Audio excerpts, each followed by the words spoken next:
بسم اللہ والصلاة والسلام علی سید المرسلین وعلی آلہ وصحبہ اجمعین۔ آج ہم فاعل کی بحث پڑھیں گے۔ فاعل کی بحث میں سب سے پہلے متن پڑھیں گے۔ اس سے پہلے ہم شرح پڑھے تھے اور کچھ شرح باقی تھی، لیکن آج فاعل کی بحث کا متن پڑھیں گے انشاءاللہ۔ باب الفاعل مرفوع، فاعل مرفوع ہوتا ہے۔ یہ فاعل کا باب ہے، یہاں سے ہمیں ایک ایک چیز سمجھتے چلے جانا ہے۔ یہ فاعل کی بحث ہے۔ اب یہاں پہلی بات صاحب کتاب نے فاعل کے بارے میں بتائی، الفاعل مرفوع۔ پورے سبق کا خلاصہ کس طرح لکھا جاتا ہے یہ بھی سمجھنے کی ضرورت ہے۔ فاعل مرفوع ہوتا ہے قام زید و مات عمرو، یہ دو مثالیں بہت اہم ہیں۔ قام زید کے ذریعے فعل قائم ہے، سمجھ میں؟ فعل قائم ہے نا، قام زید، زید کھڑا ہوا۔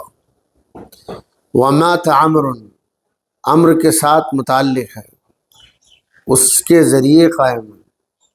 کیا اس سے پہلے کیا پڑھے تھے؟ اس سے پہلے تو ضرب زید پڑھے تھے، جی ضرب زید کی مثال پڑھے تھے، اور مات عمرو کی مثال، زید نے مارا اور عمر انتقال کر گیا۔ اب یہاں یہ پہلی بات ہے، ہم یہاں باریک حروف میں لکھ رہے ہیں۔ فاعل کیا ہوتا ہے؟ فاعل مرفوع ہوتا ہے۔ اب یہاں کیا مثالیں دی انہوں نے؟ قام زید ہم لگ ضرب زید، جی زید، اور مات عمرو مات عمرو، عمرو۔ چلیے، ولا يتأخر عامله عنه، یہاں سے اصول بتائے جا رہے ہیں۔ فاعل کے اصول کیا کیا ہیں؟ تو اصولوں میں سب سے پہلا اصول یہ ہے کہ فاعل کا عامل فاعل سے مؤخر نہیں ہوتا۔ جی تو یہاں فاعل کا عامل فاعل سے مؤخر نہ ہو،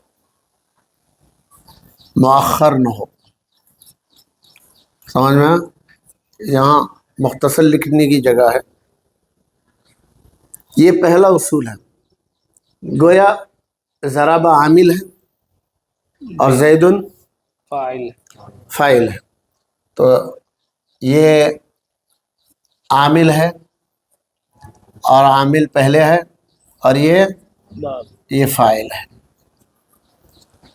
اب یہ دیکھیے پہلا اصول ہوا ولا تلحقه علامة تثنیة ولا جمع۔ اب یہ دوسری چیز ہے، عامل کو علامت تثنیہ اور جمع و جمع نہیں لگتی۔ کیا مطلب ہے اس کا؟ اب انہوں نے دو مثالیں دی، قام رجلان ورجال ونساء كما يقال قام رجل۔ اب دیکھیے قام رجلان،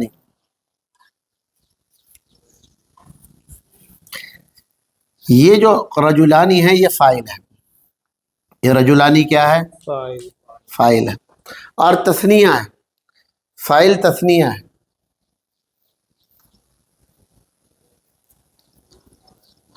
لیکن اس کو علامت نہیں لگی، یہ بات سمجھنے کی۔ جی قام رجلان، اب یہاں دوسری مثال رجال اور نساء۔ اب آگے پڑھیں گے، کما یقال قام رجل، جیسے واحد میں فاعل اگر واحد ہے تو فعل واحد لایا جاتا ہے، ایسے ہی فاعل تثنیہ ہو جمع ہو تو علامت تثنیہ علامت جمع فعل کو نہیں لگیں گے، فعل واحد ہی لائے گا۔ وشذ یہاں سے شاذ کی ایک بات کی گئی ہے. اگر کہیں آپ کو نظر آ رہا ہے فاعل جمع ہونے کی وجہ سے فعل میں علامت جمع لائی گئی ہے، جی یعنی فعل کو جمع لایا گیا ہے، تو یہ شاذ ہے، اس سے گھبرانے کی ضرورت نہیں. وشذ یتعاقبون فیکم ملائکۃ باللیل والنہار، تمہارے پاس رات کے فرشتے آگے پیچھے آتے ہیں. یتعاقبو ہونا چاہیے تھا، جی ملائکۃ ملک ان کی جمع ہے، فاعل ظاہر ہے. جی جب فاعل ظاہر ہو اور جمع کی شکل میں آ جائے تو فعل کو واحد ہی لایا جائے، جی مگر یہاں یتعاقبون لایا گیا ہے، یہ شاذ ہے. اسی لیے اس کی شرح میں ہم پڑھ چکے ہیں، بعض اہل عرب نے اس کو یتعاقبو پڑھا ہے. جی اگر یتعاقبو پڑھیں تو کوئی مسئلہ نہیں. اب مخرجیہم، مخرجی اصل میں اخرج یخرجو سے اس میں فاعل مخرج واحد ہے. مخرج واحد کی اگر ہم جمع بنے مخرجون، اب مخرجون کی اضافت ہم یا متکلم کی طرف کریں، مخرجون یا ہوا، اضافت کی وجہ سے پہلے نون گر گیا، مخرجو یا ہوا، جی پھر واو ہے، واو کو یا میں بدل دیا، پھر یا کا یا میں ادغام کیا، مخرجی یا ہوا. مسئلہ یہ ہے کہ ہم یہاں ظاہر ہے، جی اس کا فاعل ہے، مخرج صیغہ صفت ہے، اس میں فاعل ہے. ہم یہاں کہیں گے بھئی واحد آنا چاہیے تھا، یہ مخرجی یا جمع آ رہا ہے، تو کہیں گے شاذ ہے. لیکن اس کی تشریح جو ہم متن میں پڑھ چکے ہیں، اس کو واحد کر کے بھی پڑھا گیا. مخرجی، مخرج واحد ہے، یا متکلم کی طرف اضافت کیے مخرجی ہوں، تو یہ اگر توجیہ کر دیے تو پھر درست ہوگی، اور یہی توجیہ شرح میں بھی بتائی گئی. وَتَلْحَقُهُ عَلَامَةُ التَّثْنِيَةِ تَأْنِيثٍ، اب یہ تیسرا اصول ہے. دیکھیے تیسرا اصول، عامل کو کیا ہوگا؟ علامت عامل کو، یہ عامل سے مراد فعل کا عامل، عامل کو علامت تانیث لگے گی. لگے گی. ہاں جی چلیے لگے گی. چلیے اس کی مثال کیا دیا انہوں نے؟ جیسے قامت ہند، ان کان مؤنثا، اگر مؤنث ہو، یعنی مؤنث سے مراد مؤنث حقیقی ہو یا مؤنث مجازی ہو. قامت ہند، اب یہاں قامت اب ہند، اب دیکھیے یہ جو ہے علامت تانیث ہے، قامت یعنی عامل کو علامت تانیث لگے گی جب یہ اس کا فاعل کیا ہے؟ مؤنث ہے. یہ مؤنث حقیقی ہے. البتہ مؤنث مجازی میں جواز ہے. اب اس کی شکلیں شرح میں بتائی گئی. دوسری مثال طلعت الشمس ہو، یہ مثال جو ہے یہ مجازی ہے. یہاں البتہ اجازت ہے، طلع الشمس و طلعت الشمس، یہاں تو اجازت ہے، مگر یہاں تو آپ کو قامت ہندن ہی کہنا پڑے گا، چونکہ مؤنث حقیقی ہے اور متصل ہے. منفصل ہو تو کیا، دونوں پڑھ سکتے. پھر اللہ کے ذریعے فصل آئے تو کیا، جی یہ ساری شکلیں آگے آئیں گی. وَيَجُوزُ الْوَجْهَانِ، اب یہاں سے ایک اصول بتا رہے ہیں. دیکھیے اسی اصول کا ایک استثنائی صورت بتا رہے ہیں، اس لیے ہم وَيَجُوزُ الْوَجْهَانِ فِي مَجَازِيِّ التَّانِيثِ الظَّاهِرِ، مجازی تانیث ظاہر میں دونوں وجہ جائز، یعنی علامت تثنیہ لگائیں، علامت تانیث لگائیں یا علامت تانیث نہ لگائیں. یہ جو ہے مؤنث مجازی میں مجازی میں دو وجہ جائز. دونوں صورتیں جائز، صورتیں جائز، دونوں صورتیں سے مراد کیا ہے؟ تا کا لگانا بھی جائز، تا کا نہ لگانا بھی جائز۔ اب انہوں نے ایک قرآن کی مثال دی، دیکھیے قد جاءتکم موعظۃ۔ اب دیکھیے یہاں جو علامت تانیث لگی ہے آگے دوسری مثال قد جاءکم بینۃ، قد جاءکم بینۃ۔ اب یہاں دیکھیے یہاں علامت تانیث نہیں لگی، حالانکہ جاءت کا فاعل موعظۃ ہے، یہاں جاء کا فاعل بینۃ، یہ فاعل ہے، یہ فاعل کا عامل ہے۔ اب قرآن کی یہ دو مثالوں سے معلوم ہوا موعظۃ بھی مؤنث مجازی ہے۔ مؤنث مجازی سے کی تشریح ہم نے کی تھی کہ مذکر اور مؤنث، جس کا مذکر ہو وہ مؤنث حقیقی ہے، جس کو مؤنث نہ ہو مؤنث سے مراد یعنی شرم و حیا کو دائرے میں رہتے ہوئے کا بھائی مرد ہو تو مذکر ہے، عورت ہے تو مؤنث ہے، اس کا کہاں سے میل اور فیمیل ہوگا؟ تو موعظۃ اور بینۃ یہ دونوں کیا ہیں؟ یہ فاعل ہیں، یہ فاعل ہیں اور مؤنث مجازی، مؤنث مجازی میں دونوں صورتیں جائز ہیں، تا علامت تانیث کا لگانا بھی جائز، علامت تانیث کا نہ لگانا بھی جائز۔ وفی الحقیقی المنفصل، یہاں سے ایک اور صورت بتاتے ہیں، مؤنث، دیکھیے مؤنث حقیقی منفصل میں، منفصل دیکھیے منفصل میں بھی، ابھی منفصل میں بھی اتنا لکھیں، دیکھیے حقیقی منفصل میں بھی حضرت القاضی امرأۃ، سمجھ میں وحضر القاضی امرأۃ، یہاں دونوں جائز، شرح میں بتایا گیا نا، یہ دونوں مثالیں دی گئی ہیں۔ دیکھیے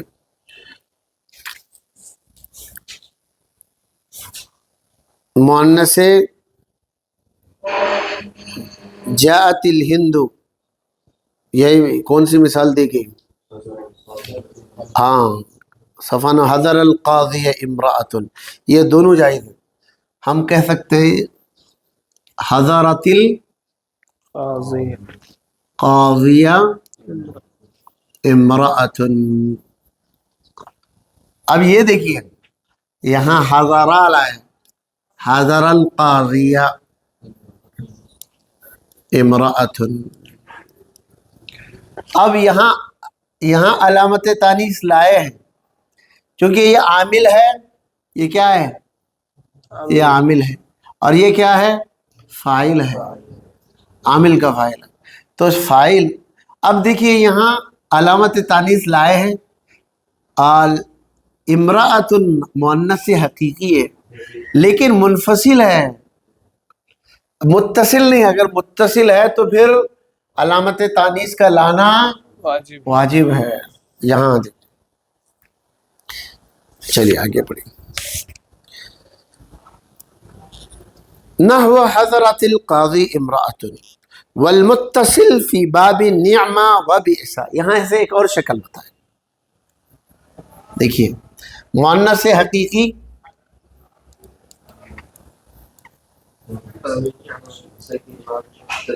نعمہ بیسا کے بعد، کس کے بعد؟ نعمہ بیسا کے بعد،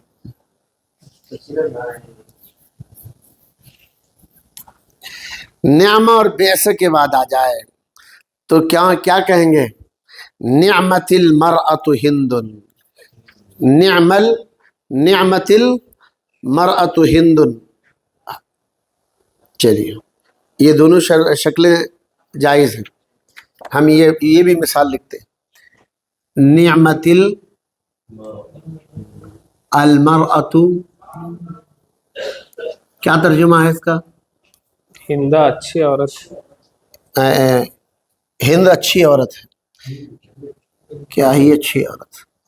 نعم المرأۃ نعم المرأة ہند.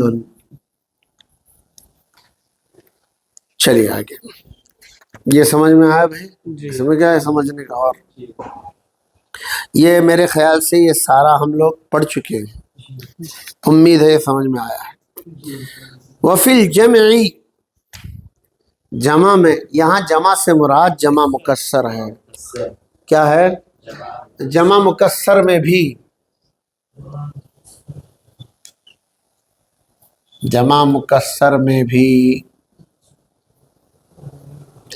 کیا جائز ہے؟ دونوں صورتیں جائز ہیں. قالت الاعراب، یہاں انہوں نے کیا مثال دی تھی شرح میں؟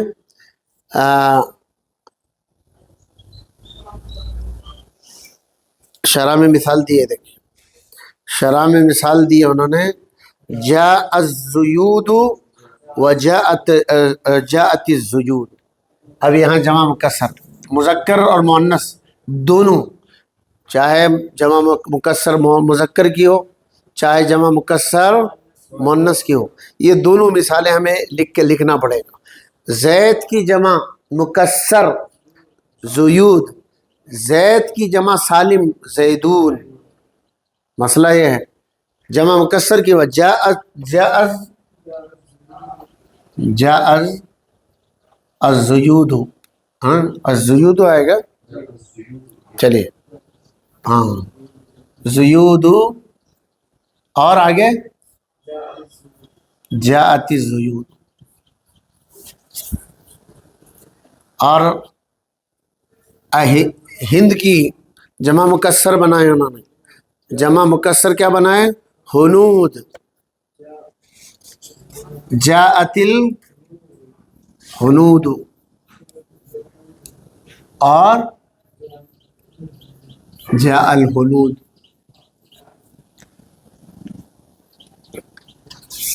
یہ ساری شکلیں الحمدللہ ہم پڑھ چکے ہیں. الا جمع التصحیح، مگر جمع تصحیح. جمع تصحیح سے مراد کیا ہے؟ جمع سالم مراد ہے، جس کا واحد کا وزن جمع میں باقی ہو. مسلمن کی جمع مسلمون، سمجھ میں آیا؟ مسلمن کی جمع، زیدن کی جمع زیدون، سمجھ میں آیا؟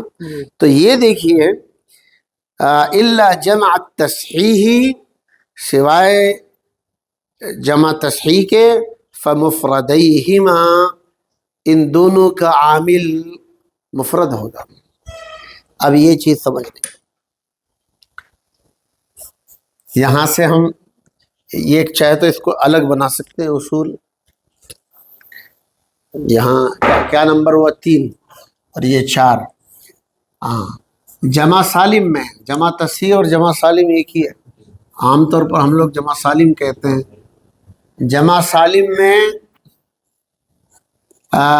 اس کا عامل کیا ہوگا؟ واحد ہوگا. اس کا عامل کیا ہوگا؟ واحد ہوگا. کا مفردی، مفرد ہوگا، یا واحد کہیں یا دوسرے الفاظ میں مفرد ہوگا. نحو قامت الا ہند.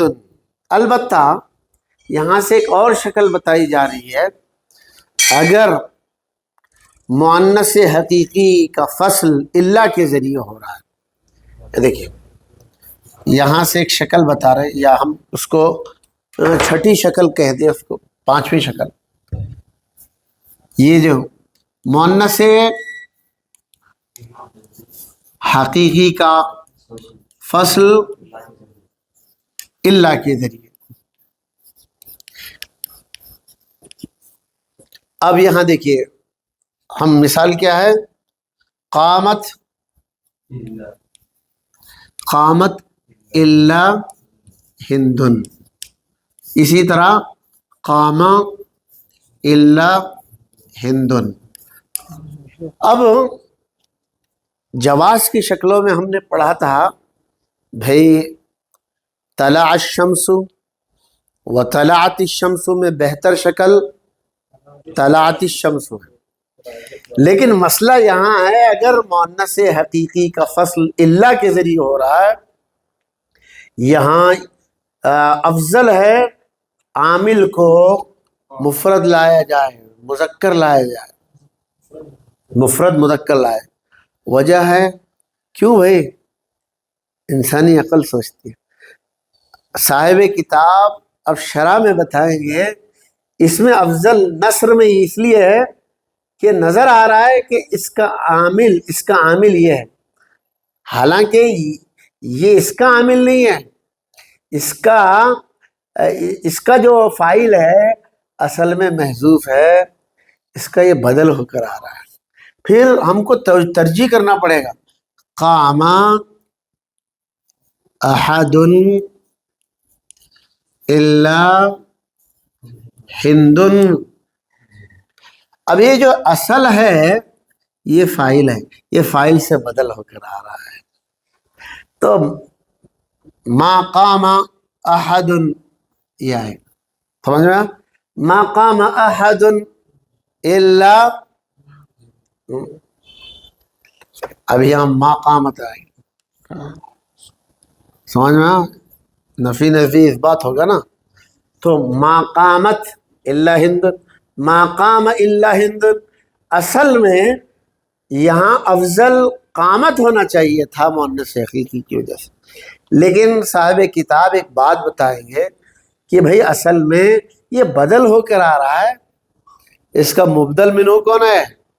احد ہے، جو کیا ہے؟ وشید میں۔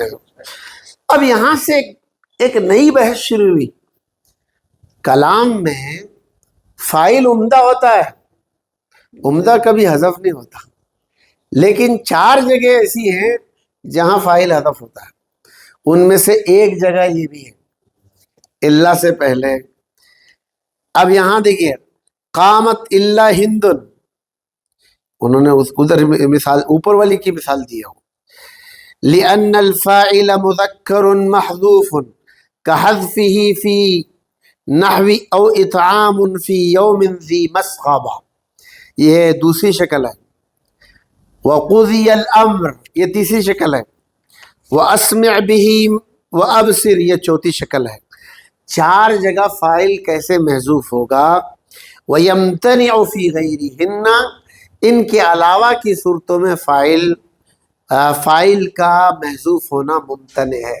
یہ 4 شکلیں بھی، یہ جو 4 شکلیں ہیں، یہ پہلی شکل تو یہ ہے، دوسری شکل کیا ہے؟ اطعام، اس کا فاعل کون ہے؟ قضی الامر، یہ نائب فاعل ہے، الامر نائب فاعل ہے، اصل اس کا فاعل کون ہے؟ اسمع بہم وابصر، وابصر بہم ہے، بہم جو ہے فعل تعجب کا ایک صیغہ ہے افعل، افعل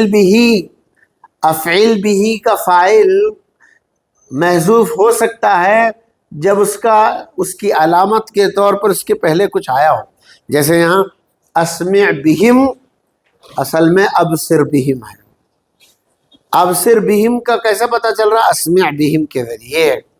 یہ 4 شکلیں ہیں جس کو ہمیں بھی پڑھنا ہے۔ امید ہے یہ شرح دوبارہ پڑھانے کی ضرورت ہے، یہ دوبارہ پڑھائیں۔ چلیے آگے دیکھیں، ہم کہاں سے دیکھیں گے اب؟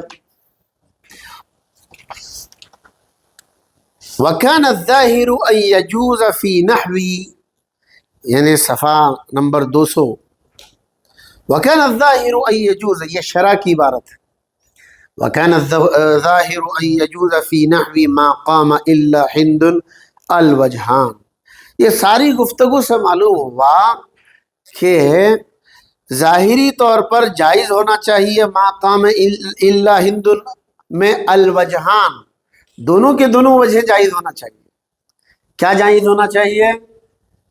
ما قامت الا ہند، ما قام الا ہند، لیکن ویترجح التأنیث، لیکن اس میں تانیث راجع ہے، دیکھیے راجع، یہاں ایک لفظ لکھتا ہوں، اشارہ کرتا ہوں، یہاں لکھو راجع،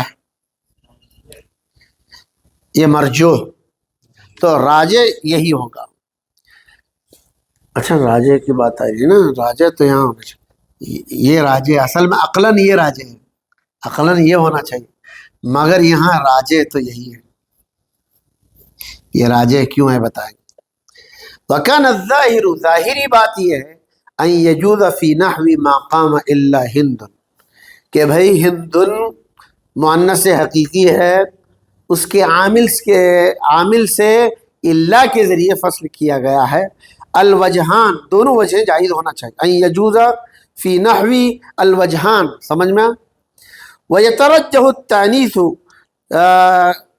کیا ہونا چاہیے؟